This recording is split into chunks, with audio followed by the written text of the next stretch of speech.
Hi, my name is Tara Olivia Martins. I'm in the first week of West African History of Dance. And this past week has been very insightful as we've learned from resources such as Chernoff, Doris Green, Thompson on the aesthetic of cool, a number of other resources on like authorities on West African dance, about just how the West African dance is supposed to communicate everything that the music is speaking. And when I think of the everything the music is speaking, I kind of refer back to we learned with Doris Green. Doris discusses how there is like such things as the woman doing the butt dance, which is to discuss the blades on a fan, how it moves, and how the woman can be agile enough to indicate and show all the rhythms, how that fan blade moves backwards and forwards, and this being a come hither way of flirting and communicating the idea of romantic interest and lust.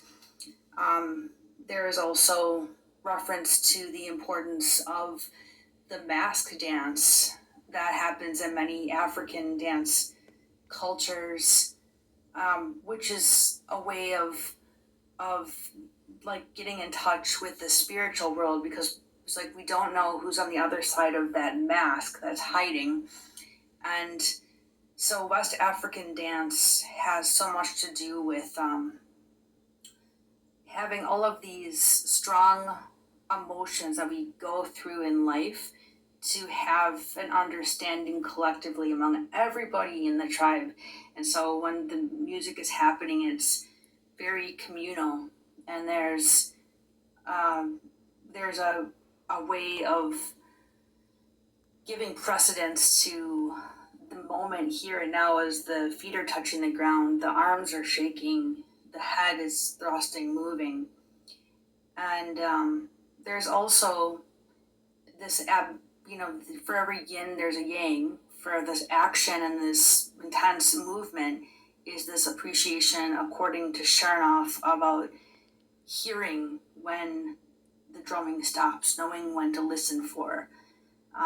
Talks on page 11 here. Chernoff expresses that when the beat is never sounded has as much importance or more importance than when we hear the rhythm. And it's because the West African culture is so very rich in history and how the dance is so collectively intertwined with the drumming. When something is not spoken, that can be the opportune time for the listener to become aware of what's coming next.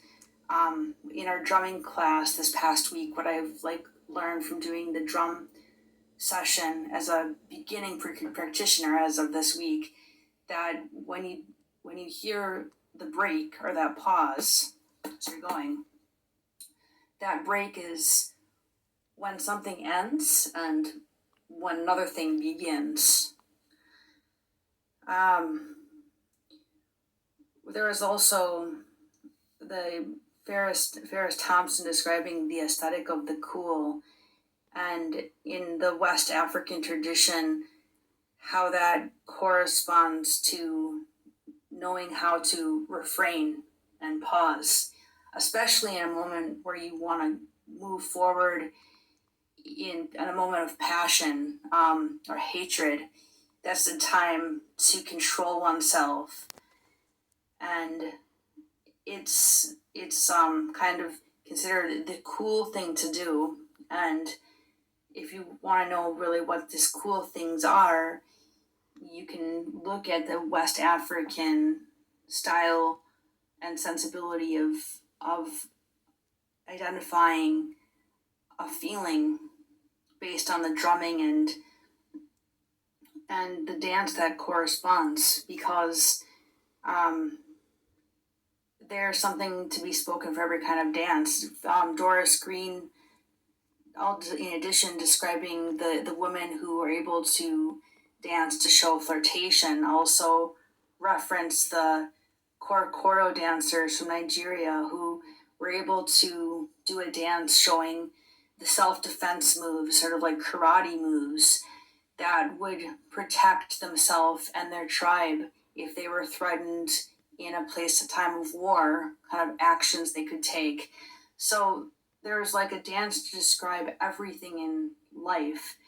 Um, Everything is spoken through this West African form of dance. And within these sequences, within these reflections that are experienced when the tribe members come together to dance and to drum and to be part of this team, they're actually learning the sequences of what they're expected to do and how they can move forward to communicate with their people, communicate with their family, by closely listening to the drumming and to the corresponding movements within their feet. Primus talks about this in the African Dance Reflections, and really this is like people come together to learn from actions, not just from words.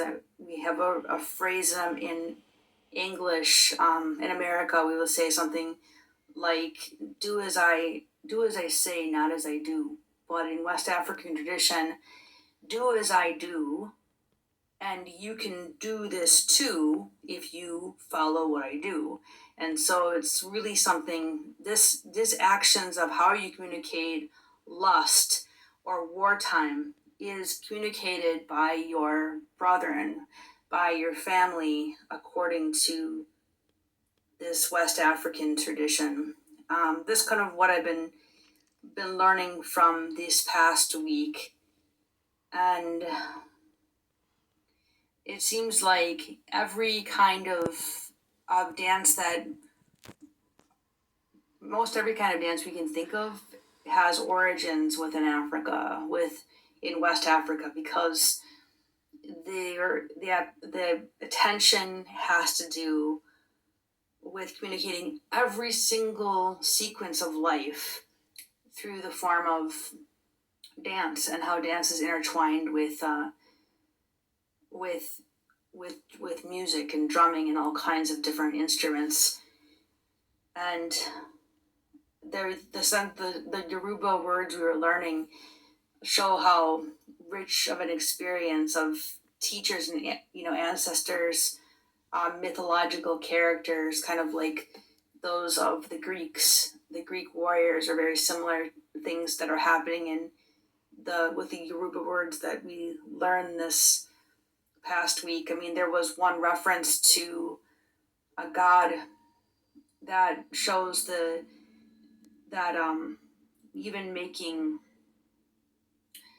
like poor choices or being conniving can have a purpose and have a meaning and show the duality of life, just in the same way that the dancing is supposed to reflect everything that is experienced through what we hear through the music.